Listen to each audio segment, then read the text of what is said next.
a breeding finishing farm here, and we're summer dry, so we grow a lot of grass up until Christmas, and then basically the grass growth stops just because of the lack of rain. So what we like to do is we use a mix of terminal sires and maternal sires. So the idea is to get as many animals off the place before Christmas, before our next crop of fawns come along. If we breed our own replacements, we've got to watch the hind size. It doesn't get too big. So, and we're selecting sires specifically for maternals. So they've got a good early growth rates, and the hind size isn't too big. And what about earlier fawning? With your spring grass growth being strong, is that important to you for the hinds too? Yes, it is. Yes, that's going to be the next thing we look at is buying stags with early calving BVs. And you said you also use terminals, so high growth rate reds or Wapiti elk hybrids can all have a role as terminal sires. So what is it that you use? Yes, so we use terminal sires in the Wapiti bulls over our hybrid hinds, which gives us a good size weaner and good carcass weights, and pretty much have all the stags dead by the end of November, and the terminal hinds are all dead by Christmas. And achieving good carcass weights? We weigh the animals off at 100 kilos plus to go to the works, and the killing sheets come back about 58, 59 kilos carcass weight, so we're pretty happy with that. That's excellent.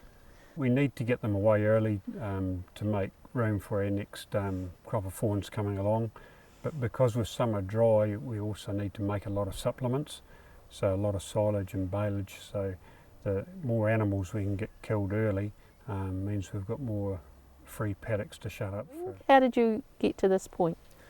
No, when we first come here, we were killing a lot of animals in January, February, which was, those animals were eating a lot of our grass. So by using the terminal sires and the high breeding value red stags, we've brought our kill date forward, and we've also lifted our carcass weights. The next part is going out and sourcing the animals that match that. How did you go about that? I've always kept an eye open to see who's got the best stags. I talk to other deer farmers and go to quite a few sales to see who's got the type of animals I like.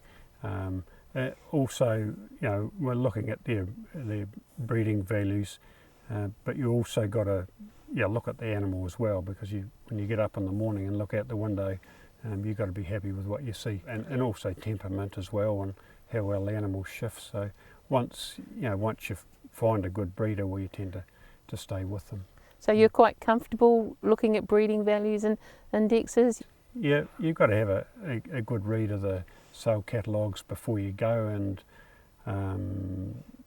sometimes you might follow a Pacific sire. When you're looking at the catalogue, if there's something you're not sure about, don't be frightened to ask the person that's selling the stags.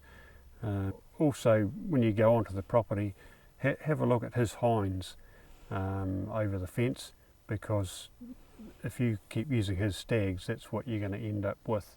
But we also have some indexes. There's a terminal indexes, which is meat and growth, and also our maternal index. Do you look at the indexes, or are you more focused on those key BVs? I do look at all the indexes, and you've got to look at what it's going to do to your bottom line. How have you had to change your management to maximise their potential? Well, we get all the stock off the paddocks in the winter, so that all the hinds are on a self-feed silage pit, and the weaners go into crop through into about early August, and then they come out onto good winter safe pasture to try and maximise their growth rates. So again, just getting those animals up to up to weight as quick as we can. And we also got to watch the animal health side of things, which is one of the reasons why we've went to the Pacific maternal size, just to get a more hardy animal. Yeah.